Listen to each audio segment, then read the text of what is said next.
రాసిన పత్రిక 6వ అధ్యాయం 3-4 వచనములు అలాగే 14వ వచనం మనమందరం కలిసి చదువుదాం.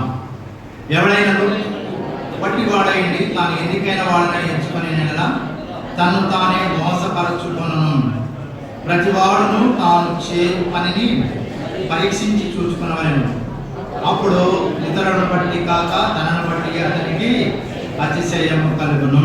అలాగే 14వ వచనం, అయితే మన ప్రభువైన యేసుక్రీస్తు శిలువ యందు తప్ప మరి దేని యందును అతిశయించు నాకు దూరమవును గాక. దాని వలన నాకు లోకమునకు నేనును శిలువ వేయబడి ఉన్నాము. దేవుడు తన పరిశుద్ధ లేఖనమును మన కొరకై ఆశీర్వాదించి పంచినట్లుగా చిన్న ప్రార్థన చేసుకొని దేవుని యొక్క వాక్యం ధ్యానించుకుంటాం. ప్రేమ గల తండ్రి, నమ్మకమైన మా ప్రభువా, సీయోను ప్రార్థన మందిరంలో మీరు మమ్మల్ని సమకూర్చిన మీ ప్రేమ కొరకై మీకు స్తోత్రములు వందనములు చెల్లిస్తున్నాం.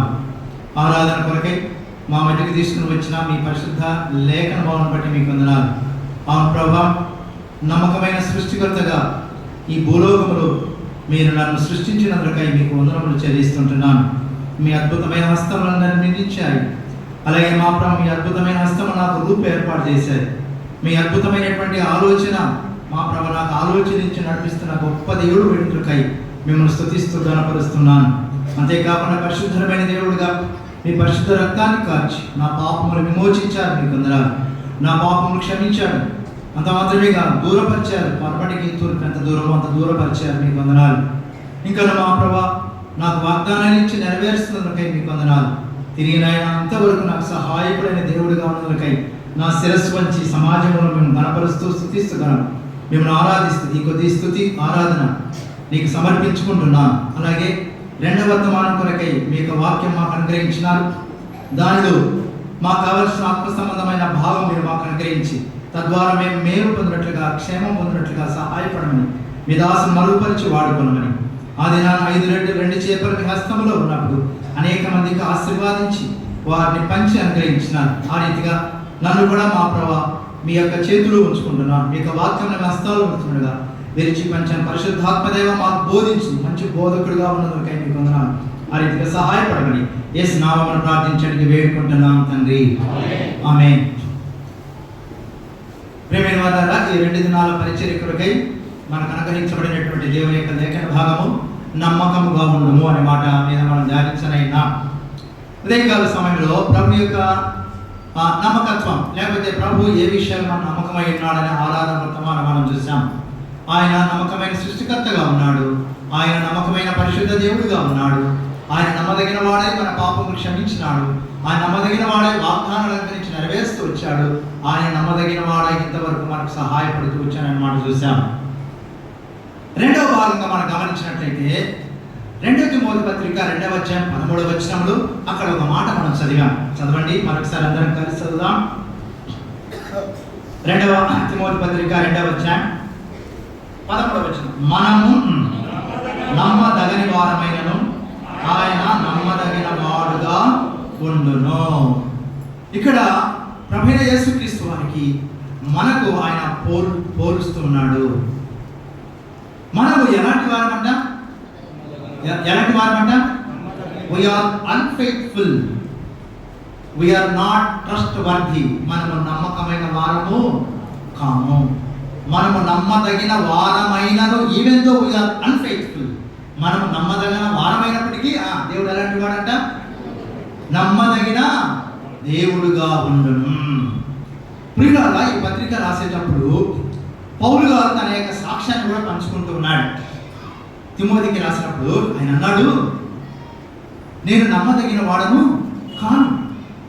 ఎందుకనగా పూర్వము దూషకుడను, హింసకుడను, హానికరుడను, ఈ నమ్మకమైన మార్గంలో వెళ్ళే వారిని హింసించేవాడను, వారి కొరకై అధికార పత్రాలు తీసుకొని సంఘమును హింసించాలని బయలుదేరినటువంటి నాయడల ఆయన విశేషమైన కనికరం చూపించాడు, నన్ను రక్షించాడు అంటూ ఇంకో మాట అంటున్నాడు. ఇప్పుడు నన్ను నమ్మదగిన వాడుగా చేశాడన్నా ఏమన్నాడు ఆయన? అది నమ్మకమైన వాడు ఏం చేశాడంట? ఎంచినాడు. he counted that I am faithful.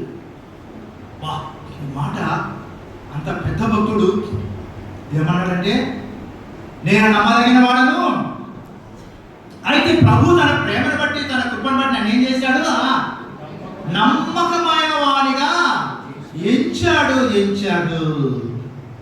ప్రేమ వాళ్ళరా, మనలో పాల్పొందడానికి ముందుగా ఈ మాట ప్రభు మనతో మాట్లాడుతున్నాడు. నీ వ్యక్తిగత జీవితంలో, నా వ్యక్తిగత జీవితంలో ప్రభు నన్ను నమ్మకమైన వాడని ఎంచుతూ ఉన్నాడా? దేవుడు నమ్మదగిన వాడు. తన స్వభావమునకు విరోధముగా ఆయన ఏమీ చేయడని మాట గమనించాం. లేదా దేవుని వాక్యములు గమనించినట్లయితే పౌలు గారు నమ్మకమైన వాడు కానప్పటికీ ప్రభు ఏం చేశాడంట? నమ్మకమైన వాడుగా అంతటి పౌలే పరలోక దర్శనం పొంది మూడవ ఆకాశమునకు ఎక్కి వెళ్ళినటువంటి ఆయనే ఆ మాట అన్నాడు, నన్ను నమ్మకమైన వాడుగా ఎంచాడు. కొంతమంది అంటా ఉంటారు, వాళ్ళే నేను చాలా నమ్మకస్తున్నాను అంటారు. ఏమండి, మీ నమ్మకత్వాన్ని గురించి నువ్వు చెప్పాలా, వేరే వాళ్ళు చెప్పాలా? చెప్పాలి, వేరే వాళ్ళు చెప్పాలి. సమ్ టైమ్స్ మనం ఏం చేస్తామంటే మనకై మనం ఏం చేసుకుంటామో, నేను ఎంత నమ్మకస్తున్నామా అంటే మన నమ్మకత్వాన్ని గురించి మనం చెప్పుకోవడం కాదు. ఏం చేయాలంటే మన నమ్మకత్వాన్ని మొట్టమొదటి ఎవరు చెప్పాలంటే దేవుడు చెప్పాలా. మోసే గురించి దేవుడు ఒక మాట చెప్పాడు. ఏం చెప్పాడండి? మోసే నా ఇల్లంతటిలో ఏమన్నాడు చెప్పండి? మోసే ఆ మాట చెప్పి నేను నమ్మకమని చెప్పినాడు ఎప్పుడైనా? అమ్మ లేదు, ఈ పనికి పనికిరాని వాడను, నేను ఎలాంటి వాడను? నత్తి వాడను, నేను మాట్లాడడానికి శక్తి లేని వాడను, ఇంత గొప్ప జనాంగాన్ని నడిపించేటువంటి శక్తి సామర్థ్యాలు నాకు లేవన్నాడు. అయితే దేవుడు ఏం చేశాడనగా నమ్మకమైన వాడు అని ఒక సర్టిఫికెట్ ఇచ్చాడు. ఎవరికండి? మోషేకు. ప్రియమైన వాళ్ళారా, ఈ ఉదయకాల సమయంలో నమ్మకమైన వాడు అనే మాట ప్రభు చెప్పినాడంటే ఆ నమ్మకమైన వాడిలో ఉండవలసినటువంటి కొన్ని సుగుణాలు మనం చూస్తాం. ఇప్పుడు మోసే గురించి దేవుడు చెప్పాడనగా, మోసే నా ఇల్లంతటిలో ఎలాంటి వాడంట? నమ్మకమైన వాడు. అలాగా ఈ రీతిగా ప్రభు చెప్పలే, మోసే నా ఇంటిలో కొంతవరకే నమ్మకమైన వాడు, మోసే నా ఇంటిలో కొంతకాలం వరకే నమ్మకమైన వాడు, మోసే నా ఇల్లంతటిలో సగం వరకే నమ్మకమైన వాడు అని చెప్పాలి. ఏమన్నాడు అక్కడ? మోసే నా ఇల్లంతటిలో ఎలాంటి వాడంట? నమ్మకమైన వాడు. ప్రియమైన వాళ్ళరా, చూడండి, గమనిస్తాం. హెబ్రీ పత్రిక 3వ అధ్యాయం, అక్కడ ఒక మాట చూస్తాం. అందరం కలిసి చదువుదామండి. 2వ వచనం. దేవుని ఇల్లంతటిలో మోసే నమ్మకమైన వాడుగా ఉన్నట్టు ఈయన కూడా తను నియమించిన వారికి ఎలా ఉన్నాడంట?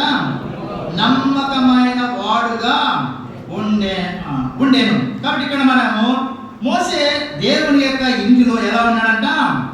నమ్మకమైన వాడు. దేవుని ఇల్లు ఎక్కడైనా మాట మనం గమనించినట్లయితే ప్రేమైన వాళ్ళ పేతురు పత్రిక రాయడం, మనం కూడా ఆత్మ సంబంధమైన మందిరముగా కట్టబడుచున్నాము.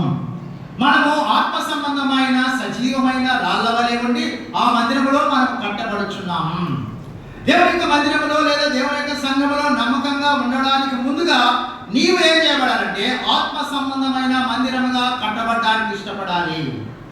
ఆత్మ సంబంధమైన మందిరంలోనికి నువ్వు రావాలి. ఆత్మ సంబంధమైనటువంటి సజీవ రాయి దగ్గరికి నువ్వు రావాలి. కనుక ఇక్కడ మోసే గురించి మనం చూస్తాం.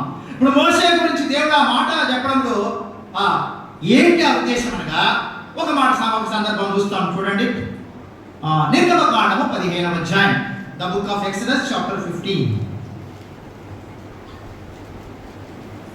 నిర్గమకాండము 15వ అధ్యాయం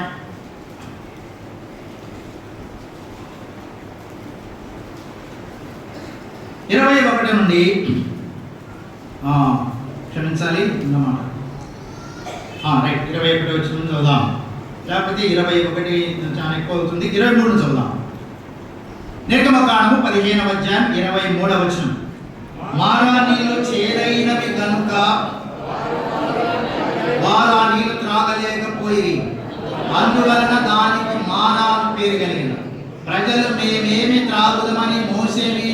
చూపనగా అతడు యెహోవాకు మొరపెట్టెను. అంతటా యెహోవా అతనికి ఒక చెట్టు చూపెను. అది ఆ నీళ్ళలో వేసిన తర్వాత నీళ్లు మధురములాయి. అక్కడ వారికి ఆయన వారికి కట్టడను విధిని నిర్ణయించి అక్కడ వారిని ఏం చేశాడంట? పరీక్షించి. ఇక్కడ సందర్భం ఏంటంటే మనకు బాగా తెలుసు, ఇశ్రాయేలు ఐగుప్తులో నుండి బయటకు వచ్చిన తర్వాత ఎర్ర సముద్రం దాటి ఎన్ని దినాలు ప్రయాణం చేశారంటే వారు? మనం చదువుతాం చూడండి, 22వ వచనం. మోషే ఎర్ర సముద్రం నుండి జనులను సాగజేయగా వారు సూరు అరణ్యంలోనికి వెళ్ళి దానిలో 3 దినములు ఏం చేశారంట? నడిచి. ఎన్ని రోజులు నడిచారంట? 3 దినాలు. సో ఈ 3 దినాలకు ముందు వారు అద్భుతమైన పాట పాడారు కదండి. వేల్పులలో నీకు సమమైన వాడు ఎవడు? అలాగే ప్రియమైన వాళ్ళారా, ఫరో నడవలను బట్టి అతిశయపడతాడు, కానీ మనమైతే మన దేవుడని యెహోవా నామములో అతిశయపడతాడు. ఇట్లా అనేకమైనటువంటి అద్భుతమైనటువంటి గీతాలు పాడారు. అందులో ఇంకొక మాట గమనించినట్లయితే, మిరియాలు గిరకతప్పటి పెట్టుకొని ఏం చేస్తుందంట? చక్కగా పాటలు పాడుతుంది. అప్ప ఇంత గొప్ప దేవుడు. ఎన్ని దినాలు ముందమ్మా? 3 దినాలు. ఆరాధన అద్భుతంగా చేశారు. మనం కూడా చేశాం కదా. అలాగే ప్రియమైన వాళ్ళారా, మనకంటే అద్భుతమైన ఆరాధన చేశారు. ఈ యొక్క 15వ అధ్యాయంతో కూడా చక్కని ఆరాధన చేశారు. అయితే 3 దినాలు కాగానే దేవుడు వారు పరీక్షించాలనుకున్నారు. ఎలా పరీక్షించారు? ఇలా అద్భుతంగా చేశారు నాకు ఆరాధన. ఎంత ఆరాధన చేశారంటే ఒక్క 3 దినాలు పరీక్ష చేస్తాం అని ఏం చేశారనగా, వారు వెళ్ళే మార్గంలో ఒక స్థలాన్ని తీసుకొని వెళ్ళాడు. అక్కడ నీళ్లు ఉన్నాయి, కానీ ఆ నీళ్ళు ఏమంట? చేదు నీళ్ళు. ఆ చేదు నీళ్లు తాగాలని వాళ్ళు ఆశపడ్డారు, కానీ తాగలేకపోయారు. కాబట్టి దేవుని ఆరాధించినటువంటి ప్రజలు 3 దినాలు కాగానే ఏం జరిగిందంట? మారా అనే ప్రాంతానికి రాగానే నీళ్లు చేదుగా ఉన్నాయి కనుక తాగలేకపోయారు. కనుక ఏం చేశారంట? ఆరాధించాలా, దేవుని స్థుతించాలా, గణపరచాలా, దానికి బదులుగా ఏం చేశారంటే మరి ఏం చేస్తున్నారంట? సనగడం ప్రారంభం. ఎన్ని దినాలకమ్మా? పుట్టి 3 దినాలు వాళ్ళు అయింది. అనగా బయటకు వచ్చి ఐగుప్తులో నుంచి ఎర్ర సముద్రం దాటి 3 దినాలే. 3 దినాలంతా అబ్బా మన దేవుడు ఎంత గొప్పవాడు అనుకున్నావు. అసలు ఈ వేల్పులలో ఆయనకి సమమైన వాడు ఎవడు లేడు. మనము ఎర్ర సముద్రం ఎలా దాటాం తెలుసా?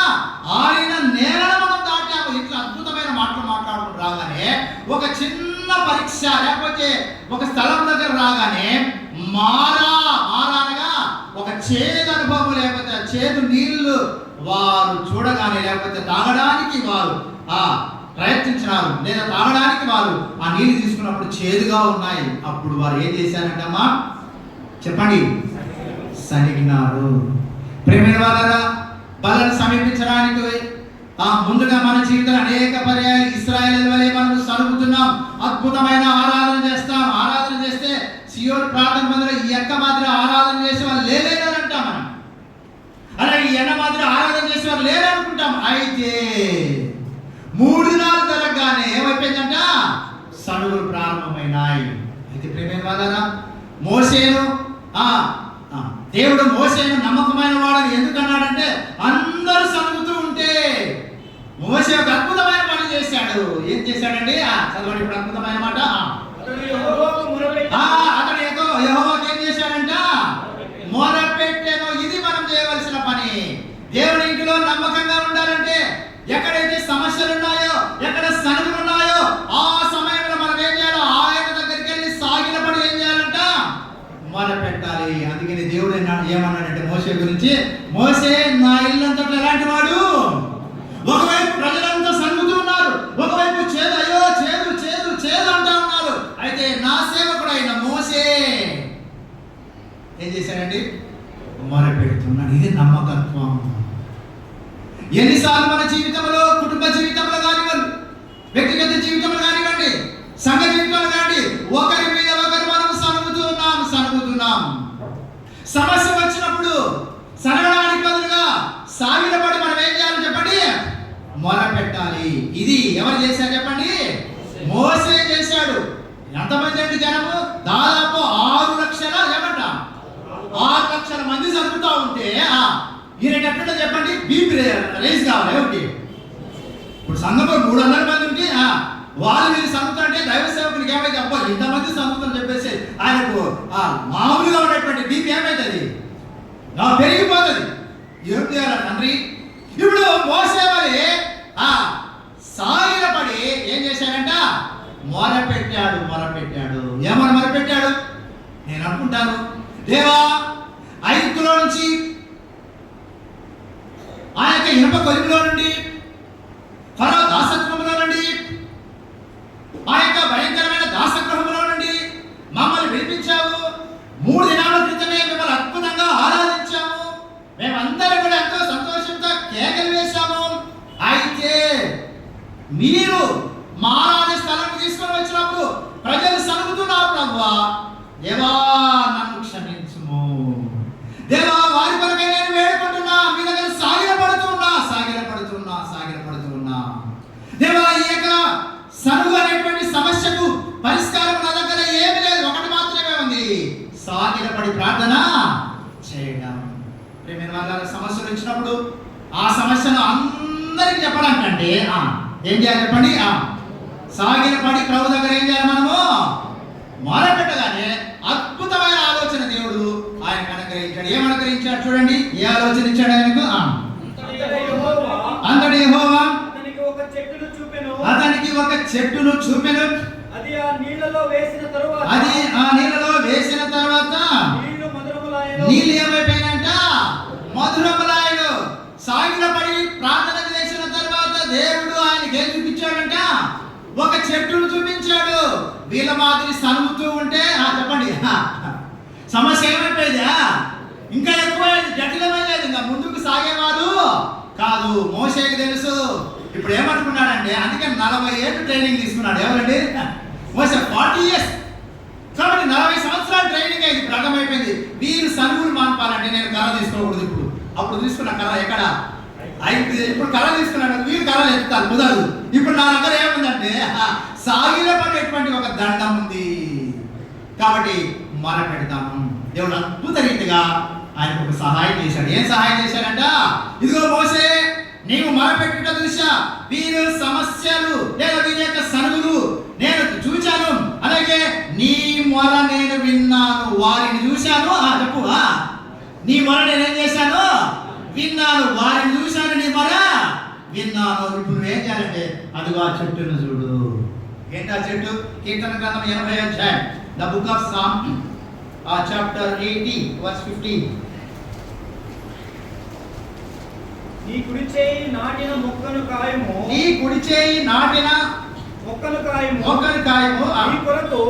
కొరకు నీవు ఏర్పరచుకొనిన కొమ్మను కాయము.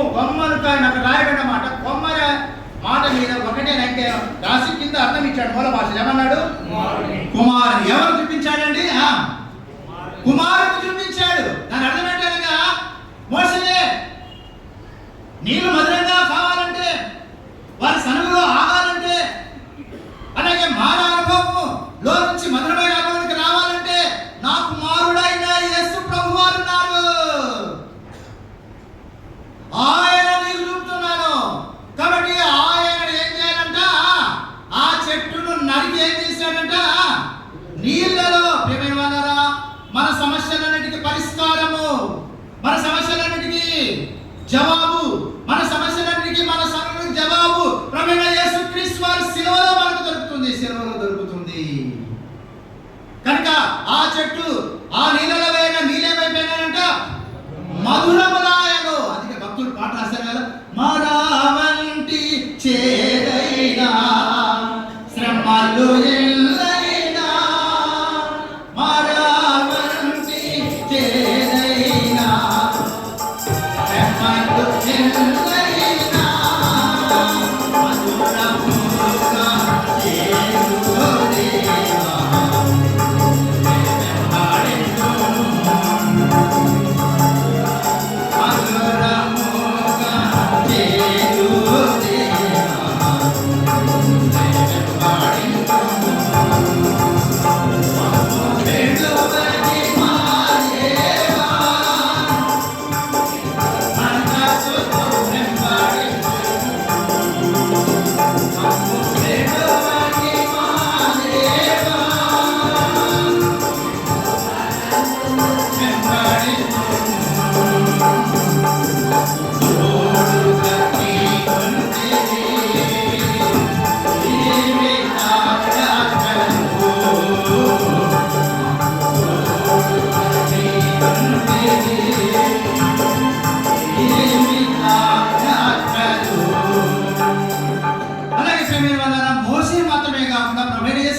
కూడా, తండ్రి నీ చిత్తమైతే ఈ గిన్నె నా యొద్ద నుండి తొలగించుము. కనుక ఎంతవరకు సమస్యలు వచ్చినప్పుడు, సనుగులు వచ్చినప్పుడు మనం సాగిలపడి ప్రార్థన చేస్తున్నాం. ఎంతమంది ఈ సనుగులు ఎక్కువ చేసే వాళ్ళు అంటారు. ఒక మాట రాయబడి తిమోతి పత్రికలో, కొరుకుడు పుండు ప్రాకినట్టుగా ఏమంట వారి మాటలు రాకుండా. వారిలో ఎవరున్నారంట? ఇద్దరున్నారంట, హుమయూను పుగేలు ఉన్నారు. వీళ్ళు ఏం చేస్తారంటే గమనున్నారు. మందిరంలో జరిగింది నీకు తెలుసా? అమ్మా ఎందుకు ఏం చెప్పక్క అంటే సారిగా లేకపోని ఉన్నదానికి ఒకటి కలిపి చెరిపేడు వాళ్ళు ఉంటారు. బాగా గమనించాలి. కలుపుతారు, వాళ్ళు ఏం చేస్తారంట? చెరుపుతారు. ప్రేమైన వాళ్ళు వద్దు, దానివల్ల నష్టము. నీ గురించి నా బిడ్డ లేదా నా కుమారుడు, నా కుమార్తెను నమ్మకమైన వారిగా ఈ ఆదివారం లేకపోతే ప్రత్యేక దినాన్ని ఎంచాలనుకుంటున్నాను అని దేవుడు చెప్పాలంటే, నువ్వు సమస్యలు వచ్చినప్పుడు సనుగకుండా ప్రభు సన్నిధిలో సాగిలపడి ఏం చేయాలి? మనము ప్రార్థన చేయాలా? ప్రార్థనకు మించినటువంటి పని భూలోకంలో ఏమీ లేదు. ప్రేమైన వాళ్ళ ప్రార్థన అనేది మనకు కనబడదు. ఇది కనబడని అద్భుతమైన పరిచర్య. ప్రార్థన జీవితం అనేది ఎవరికి ఏమంట కనబడదు. స్టేజ్ మీద ఇచ్చిన ప్రసంగం కంటే, బాగా గమనించాలి, వేల కొలది మధ్య ఇచ్చినటువంటి వాక్య పరిచర్య కంటే, పాటలు పాడడం కంటే మోకరించి ప్రార్థన చేయట గొప్ప పని. సైతాను ప్రార్థన చేయలేడంట. భక్తి గారి పుస్తకాలు చదవాలి ఈ దినాలు మనం. అన్ని చేయనిస్తారంట, కానీ ప్రార్థన అంటే సాతాను ఏం చేయలేడంట, ఒప్పుకోడంట, ప్రార్థన వద్దులే అంటాడంట. కాబట్టి ప్రార్థన, చాలా మంది మీరు భక్తుల జీవిత పుస్తకాలు చదివి ఉండొచ్చు. డిఎన్ మూడీ గారు అనేటువంటి ఆయన జీవితంలో ఒక దినాన ఇలాగ ప్రత్యేకమైన కొడుకులు ఏర్పాటు చేశారు. రాజు కాల్సిన కొన్ని వేల మంది వచ్చారు దేవుని యొక్క వాక్యం వినడానికి. ప్రేమైన వాళ్ళ అలాగే ఈ యొక్క సింగింగ్ పార్టీ వారు పాటలు పాడుతూ ఉంటే ప్రభు తనతో మాట్లాడుతున్నారంట. ఏమైనా మాట్లాడుతున్నారంటే, నా ప్రియ కుమారుడా, నీవు వర్తమాన వేయడానికి ముందుగా ఒక సహోదరి మరణ పడకలో ఉంది. ఆమెకు 90 ఏళ్ళు లేదా 90 వృద్ధాప్య దశలో ఉంది, దాదాపుగా మరణ పడకలో ఉంది. ఆమె దగ్గరికి వెళ్ళి ఆమె కోసమై ప్రార్థన చేసినామని చెప్పాడంట. స్టేజ్ మీద ఉన్నాడు. ఇంకా పాటలు అయిన తర్వాత ఏం చెప్పాలి? వాక్యం చెప్పాలి. దేవుడు ఏమంటున్నాడు? నువ్వు వెళ్ళి ఆమె కోసం ఏం చేసి రావాలా? ప్రార్థన చేసినామని చెప్తా ఉంటే అన్నాడంట ప్రభువా, వాక్యం అయిన తర్వాత నేను వెళ్ళి ఆమె కోసము ప్రార్థన చేస్తా ప్రభువా. ఇంతమంది జనం వచ్చారు కదా, వాళ్ళంతా డిస్కరేజ్ అవుతారు. లేదు, ఇప్పుడే వెళ్ళాలా అన్నాడంట. అట్లా దేవుడు బలవంత పెట్టి ఆమె దగ్గరికి తీసుకుని వెళ్ళాడు. ఆయన వెళ్తూ పాటలు పాడే బృందానికయ్యా, నేను వచ్చేంత వరకు మీరు ఏం చేస్తా ఉండండి, పాటలు పాడు. అక్కడికి వెళ్ళిన తర్వాత ప్రేమైన వాళ్ళు అక్కడ జరిగిన సంఘటన తెలుసా మీకు? ఆ విధవరాలు లేకపోతే ఆ యొక్క మరణ పడకూడట సహోదరి ఆ వృద్ధాప్రదేశంలో ఏమని ప్రార్థన చేసిందంటే, ప్రభా, ఈ ప్రాంతంలో అనేక సమస్యలు ఉన్నాయి. ఈ ప్రాంతంలో గాఢాంధకారంలో, చీకట్లో చాలా మంది నశించి నరకానికి పాత్రులుగా ఉన్నారు. అయితే మీ భక్తుడు మా ఊరికి వచ్చాడు, మా పట్టణానికి వచ్చాడు. ఆయన బలపరచు వాడుకను అనేక మంది చీకట్లో నుండి ఆశ్చర్యకరమైన వెలుగులోకి తీసుకుంటా ప్రభా, మీ దాసులు అభిషేకించి వాడుకోమని ప్రార్థన చేస్తుందంట. సహజంగా ఏమని ప్రార్థన చేస్తారని ముసలు, దేవా పెద్ద కొడుకు అన్నం పెట్టాను ఆయన, చిన్న కోడలు తిరుగుతా ఉంది ఆయన, ఈ కోడలు తీసుకుని ఆయన ఇట్లా ప్రార్థన చేస్తారు. కానీ అవన్నీ ఆమె చేయగా మర్చిపోయింది. ప్రభా, ఈ దినము మీ దాసులు మా పట్టణంలోకి మా ఊర్లోకి వచ్చాడు. మీ దాసులు అభిషేకించి వాడుకను అనేక మంది రక్షణ, మారు మనసు, పాప క్షమాపణ పొందినట్లుగా మీ దాసులు వాక్యముతో నింపుము, మీ ఆత్మతో నింపుము, మీ యొక్క బూరగా వాడుకోనమని ప్రార్థన చేసిందంట. ఆయన ప్రార్థన వినగానే ఆయన కళ్ళకు నీళ్ళు వచ్చినాయంట. మరణ పడకలో ఉన్నటువంటి ఒక సహోదరి, వృద్ధాప్యదశలో ఉన్నటువంటి ఒక సహోదరి నా కొరకు ఇంత బాగా ప్రార్థన చేసి ప్రభావి నా యోగ్యుడని మీ పరిచర్య కొరకాయి, ప్రభావి దౌర్భాగ్యుడని మీ పరిచర్య కొరకాయి అని ఆయన కూడా మాట ప్రార్థించి వెళ్ళాడంట. వెళ్ళిన తర్వాత ఆ దినము వాక్యం ఇచ్చిన తర్వాత ఆర్డర్ కాల్ ఇచ్చాడంట. ప్రభు యేసుక్రీస్తు వారిని అంగీకరించే వారు ఎవరైనా ఉన్నారా?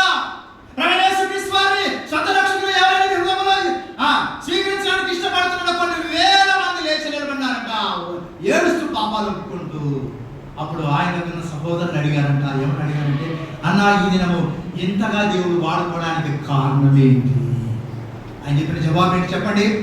అయ్యా, నేను ఇచ్చిన బోధ కాదు, నేను సిద్ధపడిన వాక్య పరిచర్య కాదు, లేకపోతే నేను ప్రజెంటేషన్ ఇచ్చేటువంటి యొక్క వాక్య విధానం కాదు, కానీ నేను ఒకటి నమ్ముతున్నా, ఒక సహోదరి మరణ పడకలో ఉండి నా కోసం ఏం చేసిందామే ప్రార్థన అనుభవం ఉందా? సనుగులు కంటే ప్రార్థన చేయడం ఎంతైనా మంచిది. కనుక ప్రియమైన తీర్మానం చేసుకుని ఎన్నిసార్లు నువ్వు సరిగినా, ఎన్నిసార్లు నువ్వు కొనిగినా. కొంతమంది భార్య భర్తలు కూడా సనుకొని ఆరాధన కూర్చున్న వాళ్ళు ఉంటారండి దేవుని యొక్క మందిరానికి. భార్య భర్తలు సనుకొని వచ్చింది ఆయన ధైర్యంగా చేస్తారు. కొంతమంది అంటే చూస్తూ ఉంటారంట, మా ఆయన ఎత్తినాడా లేదా వాళ్ళు, నేను ఎత్తాను, ఎత్తకపోతే ఎత్తకూడదు, మళ్ళీ ఇంటి పోటీ. ప్రతివాడు తను తాను పరీక్షించుకోమంటే ఈయనేం చేస్తుంది, ఇక్కడ భర్తలు పరీక్ష చేస్తుంది, ఈయన భార్య ఏం చేస్తాడంట. ఎక్కడైంది వాక్యం?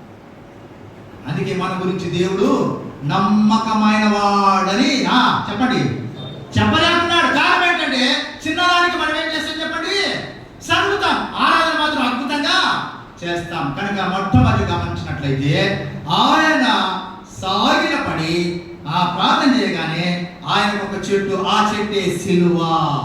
సిలువ దగ్గర మన సమస్యలకు ఏమని చెప్పండి, పరిష్కారం ఉంది. అందుకే భక్తులు చక్కని పాటలు రాశారండి. సిలువను వీడను, సిలువను వీడను, సిలువను వీడను, సిలువను వీడను, సిలువను వీడను, సిలువను సిలువను వీడను. గమనించినట్లయితే ఇప్పుడు సిలువ దగ్గర ప్రభు పరిష్కారం అనుగ్రహించాడు. మోషే ఈ యొక్క చెట్టు ఆ నీళ్ళ మీద వేయమన్నాడు. ఏమైపోయింది చెప్పండి, నీరు ఏమైపోయిందంట, మధురం అయిపోయినో, వారు తాగినారు, తృప్తి పొందినారు. ఇది నమ్మకంగా ఉండే లేదా నమ్మకస్తుడుగా ఉండే వారి యొక్క లక్షణం ఏంటనగా, సమస్యలు వచ్చినప్పుడు సనగకుండా ఏం చేస్తాను చెప్పండి, ప్రార్థన చేస్తాను. ఇంకో సందర్భం చూస్తాం మోషే జీవితంలోనే. ఇప్పుడు రండి సంఖ్యాకాండ 12వ అధ్యాయం. నేను త్వరగా ముగించడానికి ప్రయత్నం చేస్తాం, ఎవరు విసుక్కోవద్దు. 12వ అధ్యాయం 1-12 వచనాలు చదువుదామండి. మోషే కూషు దేశ స్త్రీని పెళ్లి చేసుకుని నేను కనుక అతడు పెళ్లి చేసుకున్న ఆ స్త్రీని బట్టి మిరియాము అహరోనులు అతని విరోధంగా మాట్లాడి, వారు మోషే చేత మాత్రమే యెహోవా పలికెనా, ఆయన మా చేతను పలికింపలేదని చెప్పుకొనగా, యెహోవా ఆ మాట మోషే భూమి మీద ఉన్న వారందరూ ఏమంట మిక్కిలి, యెహోవా మీరు ముగ్గురు ప్రత్యక్ష గుడారములకు రండని హఠాత్తుగా మోషే అహరోను మిర్యాములకు ఆజ్ఞ ఇచ్చెను. ఆ ముగ్గురు రాగా యెహోవా మేఘస్తంభములో దిగి ప్రత్యక్ష గుడారం యొక్క ద్వారం వద్ద నిలిచి అహరోను మిర్యాములను వారిద్దరు రాగా ఆయన నా మాటలు వినుడి, మీలో ప్రవక్త ఇండునే కదా యెహోవానగు నేను దర్శనమిచ్చి అతడు నన్ను తెలుసుకున్నట్లు కలలో అతనితో మాట్లాడదును. నా సేవకుడైన అట్టివాడు కాడు, అతడు నా ఇల్లంతట్లో ఎలాంటి వాడంట, నమ్మకమైన వాడు. ఈ సందర్భం ఏంటంటే మిర్యాము అహరోను ఎవరండి వీళ్ళిద్దరు? మోషే కంటే చిన్నోళ్ళ పెద్దోళ్ళ? పెద్దవాళ్ళే కదా. ఇప్పుడు పెద్దవాళ్ళు మోషే నాయకత్వంలో ఉండవలసిన వారు. ఇప్పుడు ఏం చేసింది మోషే, అక్కడ ఒక సందర్భం రాయబడింది. కూషు దేశ స్త్రీని ఏం చేశానంట, పెళ్లి చేసుకున్నాడు. దేవుడు తెలుసు కదా, కాబట్టి అది సందర్భంగా పక్కన పెడితే, ఇప్పుడు ఆ పొరపాటును బట్టి లేకపోతే ఆ యొక్క బలహీనతను బట్టి వీళ్ళిద్దరు ఏం చేసినారంటే, ఎవరెవరంట, మిర్యాము అహరోను ఏం చేశానంట, దేవుడు నీతోనే పలుకుతాడా చెప్పండి, మాతో కూడా ఏం చేస్తాడు, మాట్లాడతాడు. అన్నమాట గమనించండి. వారు మోషే చేత మాత్రమే యెహోవా పలికెనా, ఆయన మా చేతను పలికింపలేదా? ఇంకో కొంచెం లోతుగా ఆలోచన చేస్తాం మిర్యాము గురించి. అహరోను మిర్యాము, ఒకవేళ మిర్యాము ఏ మోషే నువ్వు ఏడున్నావు, మొట్టమొదట మరణ శాసనము జారీ చేయబడినప్పుడు జమ్ముపెట్టలో ఉన్నప్పుడు నేను ఎక్కడ వేశాడు, నైట్లలో పడేస్తే నేనేం చేసినా ఆ ఒడ్డున ఉండి నీ ప్రాణాన్ని రక్షిస్తే ఈ దినము నేనంటే లెక్కలేదా? ఓ ఎవరమ్మా మిర్యాము. ఇంకో మాట చెప్పాలంటే మోషే నేను లేకపోతే నువ్వు లేదే. ఇది వాళ్ళు వచ్చినట్టు సమస్య. కొన్నిసార్లు అంటూ ఉంటారు, అన్నా నేను లేకపోతే మా సేవకు లేనే లేడన్నా, నువ్వు ఆ సేవకు తెలిసింది. అన్నా నేను లేకపోతే ఆయన లేనే లేదన్నా. ప్రేమైన వాళ్ళారా, అందుకే మన కాని మాటలు మనం ఏం చేయకూడదు, మాట్లాడకూడదు. మన మాటలు ఎప్పుడు మితముగా ఉండాలి, తగినట్టుగానే ఉండాలి. మన సంభాషణ ఉప్పు వేసినట్లు ఎట్టుండాలంట, రుచికరంగా ఉండాలి. ఒకసారి మేము ఒక చిన్న విషయాన్ని మాట్లాడేటప్పుడు కొంతమంది ఏమంటారంటే, మేము పోషిస్తుందామన్నా దైవ సేవకుడు అన్నారు. పిచ్చోడా, ఏం అడుగుతుందో పోషించిందని చెప్పిన, ఏం అడుగులో పోషించింది. ఆ రోజు కాకి రూపంలో వెళ్ళి ఏం చేసావు, మాంసము చెప్పండి, రొట్టె తీసుకుపోయి పోషించిన. అంట కాదన్నా. ఈ ప్రేమ వాళ్ళరా, దేవుడు మనకు పోషించేవాడు, అలాగే దైవ సేవకుడు పోషించేవాడు, మన కుటుంబాలకు ఆ వేళ మన ఇష్టానుసారంగా మాట్లాడుతూ ఉంటాం. ఇప్పుడు వాళ్ళు ఏమన్నారంటే, వాళ్ళు చక్కగా అంటున్నారు, దేవుడు మాతో కూడా ఏం చేస్తాడు, ఆయన మాట్లాడతాడు. దేవుడు మాతో కూడా ఏం చేస్తాడు, పలికిస్తాడు. వాళ్ళ అనుభవం చెప్పమంటారా? మేము కూడా ఎర్ర సముద్రం దాటి చెప్పండి వచ్చిన, నేను కూడా ఆరాధన చేసిన, అద్భుతంగా చేసిన, స్త్రీలకు నాయకత్వం వహించే పాఠమన్న, ఏమేమి అనుకుందో మనకు తెలియదు, కానీ ప్రేమేమని ఇక్కడ నేను అనుకుంటున్నాను. వీటన్నిటిని బట్టి మోసే మీద వాళ్ళు ఏం చేసినారంట, సరిగినారు. ఇప్పుడు ఏం చేయాలి మోసే? ఒక పక్క ఏమో అక్క, ఎవరు పెద్ద, తర్వాత ఎవరు, ఆహారం. ఇప్పుడు వీళ్ళిద్దరి మీద తిరగబడాలన్నా చెప్పండి. మోసే ఆ మాట వినలేదు, కానీ యెహోవా ఏమంట, ఆ మాట వినేను. ప్రేమైన వాళ్ళారా, మన పక్షంగా దేవుడు మన మాట వింటూ ఉన్నాడు, మన పక్షంగా దేవుడు మన కార్యాలు చూసుకుంటూ ఉన్నాడు. కాబట్టి ఇప్పుడు మోసే ఏమన్నాడంటే, ఏమైనా మాట్లాడలే, మౌనంగా ఉన్నాడు.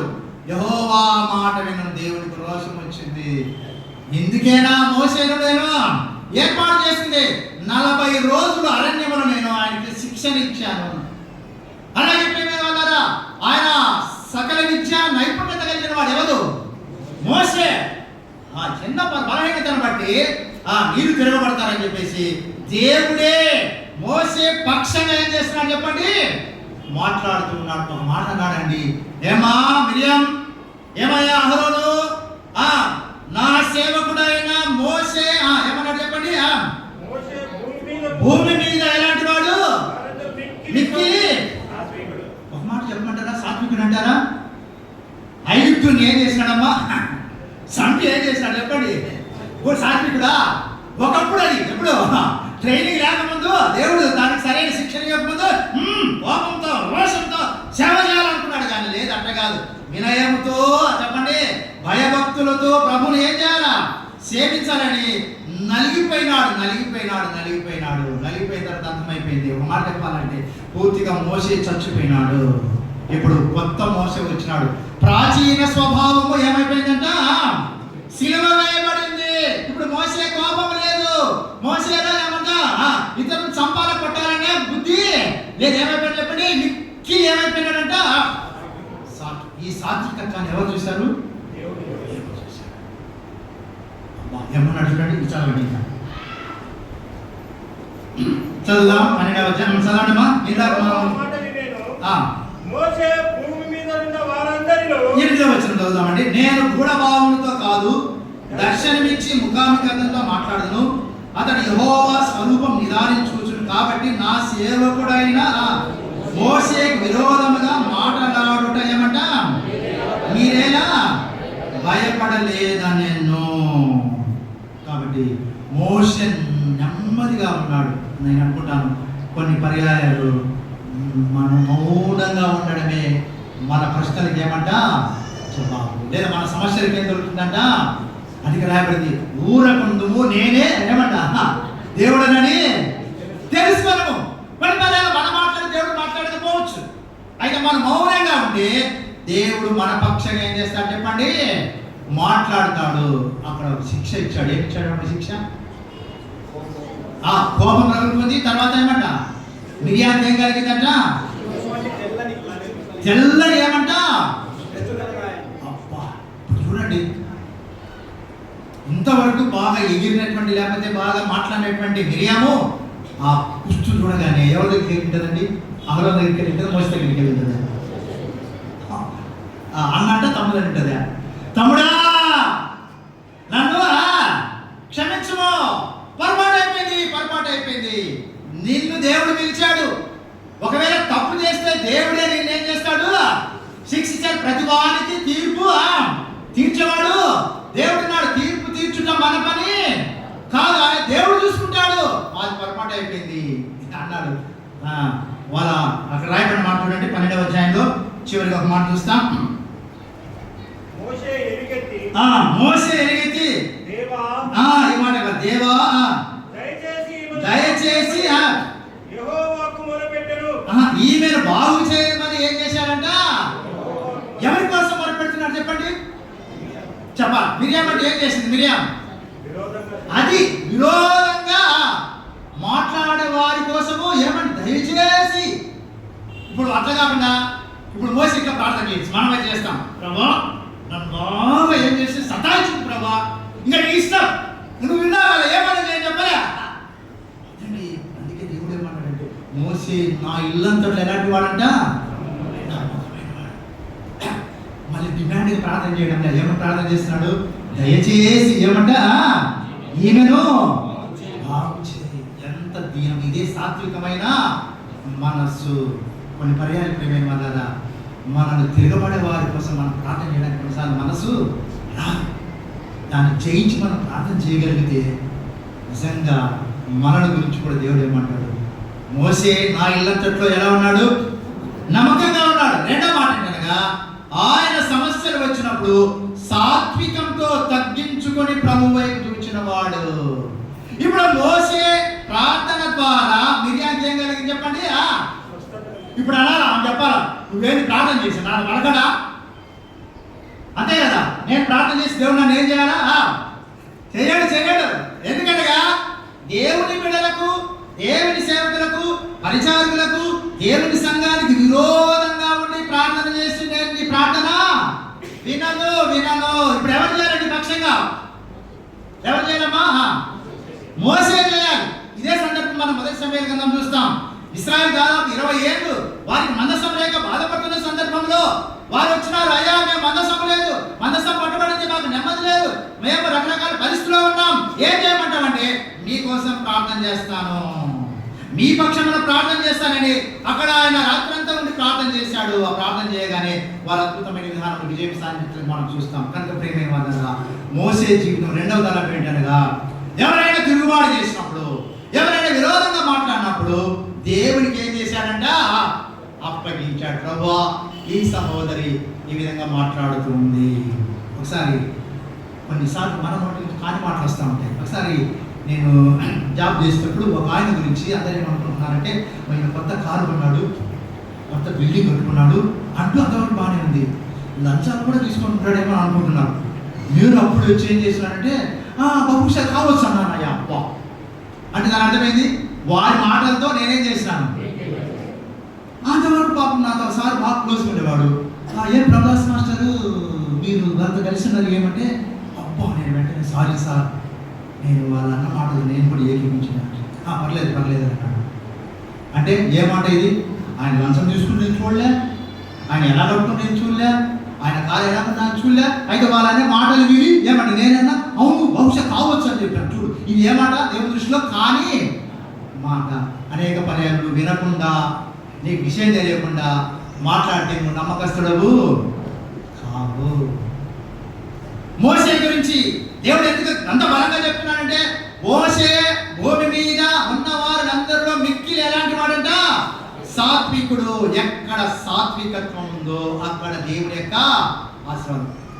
ప్రభువు యేసుక్రీస్తు వారు కొండ మీద ప్రసంగంలో కూడా మాట్లాడు కదండి, సాత్వికులు దాని వాళ్ళు భూలోకం ఏం చేస్తారంట?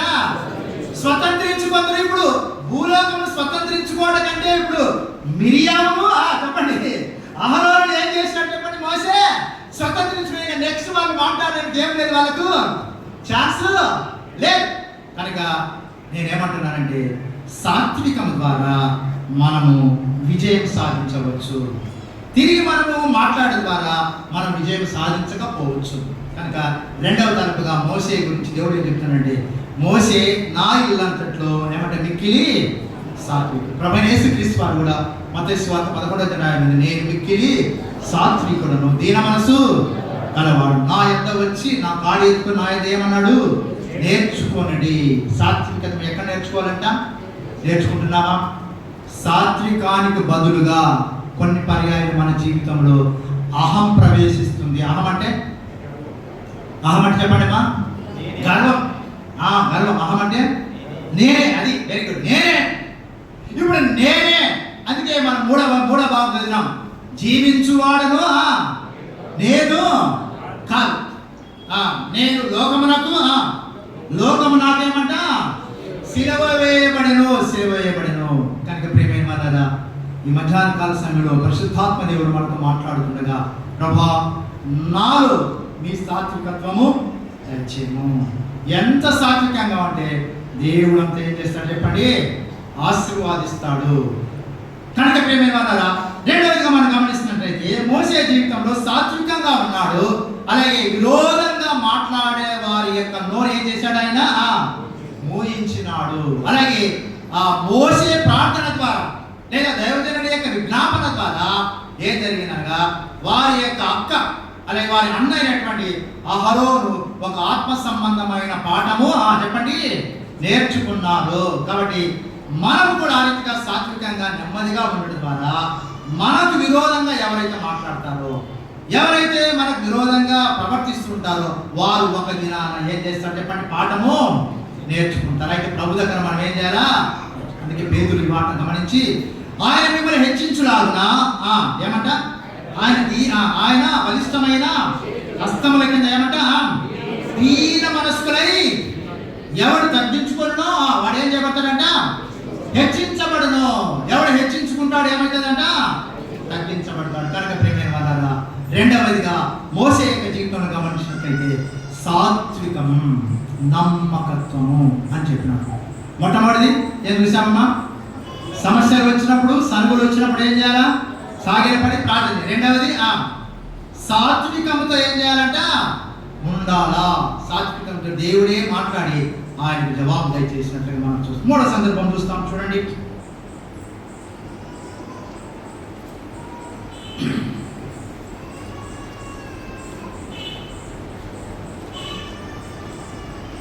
సంఖ్యాకాండం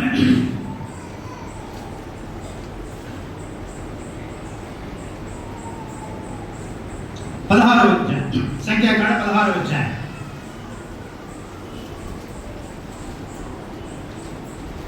కొన్ని వచనాలు చదువుదాం. లేవి మనమడును 16వ అధ్యాయం మొదటి నుంచి కొన్ని వచనాలు చదువుదాం. లేవికి మనమడును, కహాతుకు మనమడును ఇస్సాహారు కుమారుల గోరహు, రూబేనీయులలో ఏలియా కుమారులైన దాతాను అబిరాము, పెలేత్ కుమారుడైన ఓరును యోచించుకొని ఇశ్రాయేలులో పేరు పొందిన సభికులను సమాజ ప్రధానులైన 250 మందితో మోషేకి ఎదురుగా లేచి, మోషే అహరోనుకు విరోధముగా పోబడి మీతో మాకిక అని లేదు, ఈ సర్వ సమాజంలోని ప్రతి వాడును పరిశుద్ధుడే, యెహోవా వారి మధ్య యెహోవా సంఘం మీద మిమ్ముని మీద హెచ్చించుకొనుచున్నారనగా మోషే ఆ మాట విని ఏం చేశానంట, అటు తర్వాత అతడు కోరహును వారి సమాజంతో ఇట్లన్నాడు, తనవాడు ఎవడో పరిశుద్ధుడు ఎవడో రేపు తెలియజేసి వారిని తన సన్నిధికి రానిచ్చును, ఆయన తాను ఏర్పరచుకొని వారిని తన యొద్దకు. ఇక్కడ సందర్భం చూస్తున్నాం, అక్కడ సొంత తోబుట్టువులు విరోధంగా మాట్లాడారు. ఇక్కడ ఎవరంట, దాయాలు. ఎవరు మాట్లాడారంట, దాయాలు. వీళ్ళకేమనిపించిందంటే మేము అదే ఇంటి పేరు కదా, ఎవరంటే వారు చెప్పండి. లేవికి మునిమనుడు, కహాతుకు మనమడును, ఇస్సాహారు కుమారుడైన కోరహు. వీళ్ళంతా ఏం చేశారంటే, అసలు మోసే ఏ గోత్రం సంబంధించిన ఆయన, మా గోత్రానికి సంబంధించిన ఆయన, ఆయనతో దేవుడు మాట్లాడు, మాతో కూడా ఏం చేస్తాడు చూడండి ప్రియమైన. అక్కడేమో తోబుట్టూరు, ఇక్కడేమో ఎవరంట, దాయాలు. అయితే ఈ సందర్భం కూడా ఇప్పుడు మోసే చెప్పొచ్చు, ఏమయ్యా మీరేమో 40 ఏళ్ళ ట్రైనింగ్ తీసుకున్నారా, మీరు ఏం కదా మీ కథ అని అనలే. లేకపోతే అనొచ్చు, మీ పరిచయం వేరిపోయా నా పరిచయం వేరు అనలే. సాగిలపడి ఏమన్నాడంటే, ఎవడు పరిశుద్ధుడో దేవుడు ఎవరిని ఏర్పాటు చేసుకున్నా రేపు తెలుస్తుంది అనగా ఎవరికి అప్పగించాడు చెప్పండి, దేవునికి అప్పగించాడు. దేవునికి అప్పగించాడు. ఆ మాట చూస్తాం చూడండి, అద్భుతమైన మాట. మోషే ఆ మాట విని సాగిలపడెను. అటు తరువాత అతడు కోరహుతోను వాని సమాజముతోను ఇట్లనెను, తన వాడు ఎవడు, పరిశుద్ధుడు ఎవడు, రేపు యెహోవా తెలియజేసి వానిని తన సన్నిధికి రానిచ్చును. ఆయన తాను ఏర్పరచుకొనిన వానిని తన యొద్దకు చేర్చుకొనును. ఏర్పరచుకొనిన వారిని ఏం చేస్తాడంట? తన యొద్దకు చేర్చుకొనను. కాబట్టి ప్రేమైన వాళ్ళు మనం అందరము రక్తం చేత కొనబడిన పరిశుద్ధులు అయితే ఇంకో మాట కావాలి.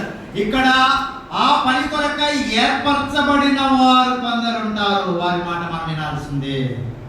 దేవుడే కావచ్చు, మనం దేవుడి యొక్క రక్తం చేత కొనబడిన వారమే. అయితే ఆ పని కొరకు ఏర్పాటు చేయబడ్డావా అని గ్రహించాలా.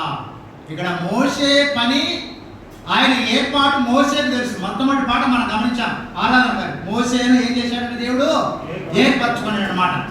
కానీ ప్రియమైన వాళ్ళారా, ఇప్పుడు మోషే ఏర్పాటు మోషే చెప్పడం లే, దేవుడే చెప్పాడు.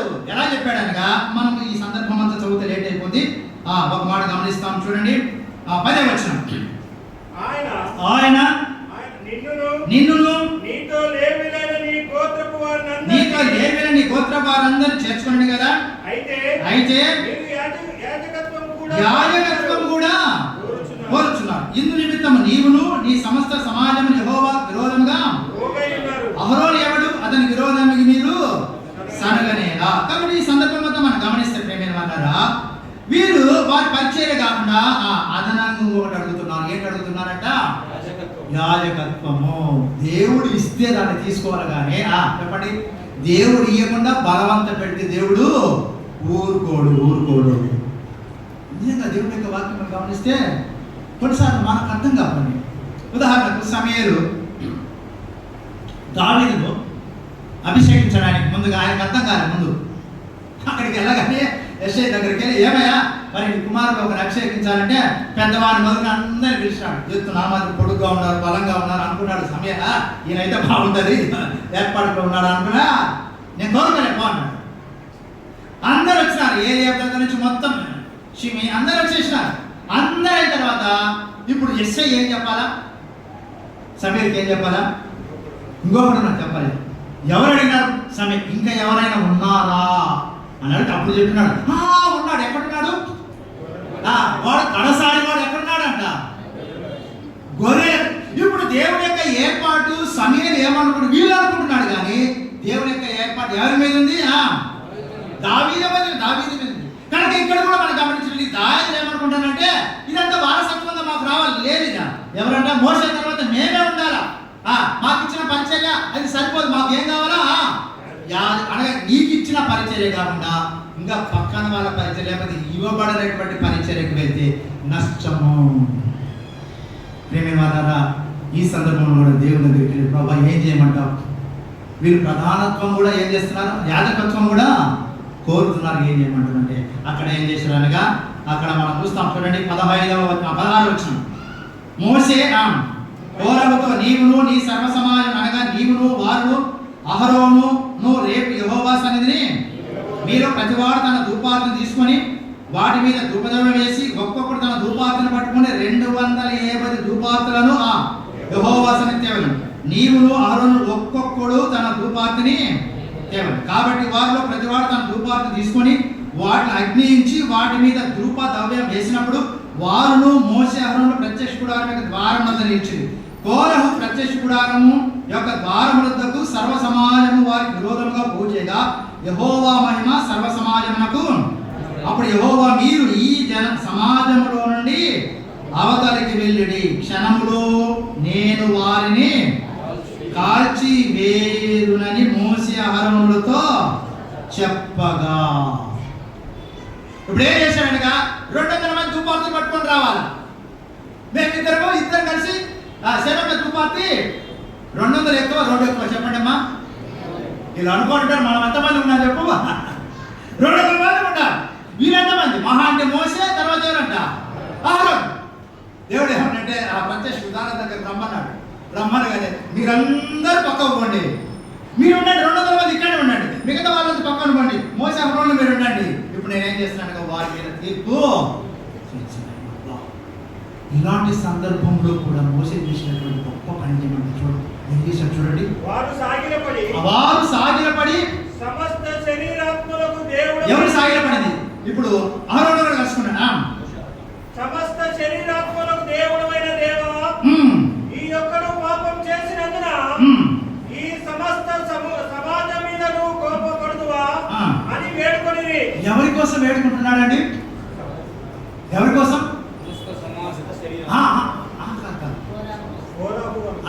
ఎవరు వారు? తిరుగుబాటు చేసినటువంటి వారి మీద. మీతో దేవుడు మాట్లాడతాడా? నాతో కూడా మాట్లాడతా. మీరేనా పరిశుద్ధులు? మేము కూడా. నేనేమంటే అందరూ పరిశుద్ధులు, అందరూ రక్తం చేత కొనబడ్డ వాళ్ళని. అయితే ఆ పని చేయడానికి దేవుడు నిన్ను ఏర్పాటు చేసి, అది ప్రాముఖ్యమైనది. ఏర్పాటు గ్రహింపక. అందుకే మీ పిలుపును, మీ ఏర్పాటును ఏం చేయాలంట? నిశ్చయము చేసుకుని ప్రవచితమైతే రాత్రి ఆ విషయాలు మాట్లాడుకుంటాం. కానీ దేవుడైతే పిలుపు లేకుండా, దేవుడైతే ఏర్పాటు లేకుండా నువ్వు పరిచయం ఆశిస్తున్నావంటే నీ ద్వారా సమస్త ఆత్మలకి ఏమంట? నష్టము. అయితే ఇప్పుడు మోసే అహరోను వద్దు ప్రభాకి నష్టం వద్దు, సమస్త శరీరం మీద నీ కోపం చల్లార్చు. అయితే ఏం చేయమంటామంటే వారి పక్షాన్ని జ్ఞాపన చేస్తున్నాడు. అయితే దేవుడు ఏం చేశాడు? మీరంతా పొమ్మని చెప్పి వాళ్ళందరికీ, మిగతా వాళ్ళందరూ పొమ్మన్నాడు. అందరూ పారిపోగానే ప్రేమేమన్నారా వారి ఎవరైతే విరోధంగా పోగారు 200 మంది ఏమైపోయినారంట? గమనించండి, ఏమైనారంట? ఈ దుష్టుల గుడారముల యొద్ద నుండి తొలగిపోడి మీరు వారి పాపములన్నిటిలో పాలువారై నశింపకయున్నట్టు వారికి కలిగిన దేనియు ముట్టకుడి ఆ సమాజముతో నేను. కాబట్టి వారు కోరాహు, దాతాను, అబీరాముల నివాసముల యొద్ద నుండి ఇటు అటు లేచిపోగా దాతాను, అబీరాములు వారి భార్యలను, వారి కుమారులను, వారి పసిపిల్లలను తమ గుడారముల ద్వారా నిలిచి మోసే ఈ సమస్త కార్యములు చేయుటకు యెహోవా నన్ను పంపెననియు నా అంతట నేనే వాటిని చేయలేదనియు దీని వలన మీరు తెలుసుకొందురు. చాలండి. ఇక్కడ మనకు కావాల్సిన మాట 32వ వచనం. భూమి తన నోరు తెరచి వారిని, వారి కుటుంబములను, కౌరవ సంబంధులందరినీ, వారి సమస్త సాంపద్యమును ఏం చేసిందంట? మృంగివేసెను. పసిపిల్లల చదివారింత అన్న పసిపిల్లలతో సహా అందరూ ఏమైపోయినారంట? ఆ యొక్క భూమిలో ఏమైపోయినారంట? సమాధి అయిపోయినారు. భూమి ఏం చేసిందంట? మృంగివేసెను. ఇక్కడ మోసే చెప్పిన మాట ఏంటంటే, ఇదంతా నా సొంతంగా నేను చేయడంలే, ఇది దేవుడే నన్ను ఏర్పాటు చేసుకున్నాడు. నేను ఎక్కడో చెప్పండి గొర్రెలు దాచుకుంటూ ఉన్నా, నన్ను హోరే పర్వతంలో దర్శించినాడు ఆయన. ఆ యొక్క మనుషుల పదలో నుంచి నన్ను మాట్లాడి ఈ ప్రజలకు సేవ చేయడానికి తీసుకొచ్చినాడు. కాబట్టి నా అంతటి నేనేమి చేయలేదు. ప్రేమైన వాళ్ళారా, అనేక పర్యాయాలు మనకిచ్చినటువంటి పరిచయం నమ్మకంగా చేయకుండా మనకు కాని పరిచర్యను ఆశిస్తున్నాము. తద్వారా మనకు నష్టము, మన కుటుంబాలకు కూడా నష్టము. అయితే మోసే వారి కొరకే ప్రార్థన చేసినాడు. కానీ ఈ సమయంలో ఏమన్నాడు? మోసే నువ్వు నెమ్మదిగా ఉండు, నేను వారి మీద శిక్ష. నోరు తెరచి ఏం చేసిందంట? వారందరూ ఏం చేసిందంట? మృంగివేశను. ఒక రకంగా చెప్పాలంటే భూకంపం వచ్చింది. భూకంపం వచ్చినప్పుడు భూమి నెరలు విడుస్తుంది. ఆ నెరలు విడిచినప్పుడు ఎక్కడికి పారిపోవాలన్నా ఈ నెల తప్పించుకుంటే చెప్పండి ఆ నెరలు పడతామంతే. ఎక్కడికి పోయినా భూమి ఏమైపోతుందంట? చీలిపోతా ఉంది. అంత భయంకరమైన తీక్షణమైనటువంటి ఆ యొక్క దేవుని యొక్క తీర్పు రాకముందే ప్రభు యొక్క బల దగ్గర మనము పాల్గొందాం, పరీక్షించుకుందాం. ప్రతి వాడు చేయి పనిని ఏం చేయాలంటమా? పరీక్షించుకోవాలి. ప్రభా, మీరు నన్ను రక్షించినారు, మీ మందిరంలో చాపలేశ పనిచ్చినారు ప్రభా, దీనిని బట్టి మీకు వందనాలు. అంతకన్నా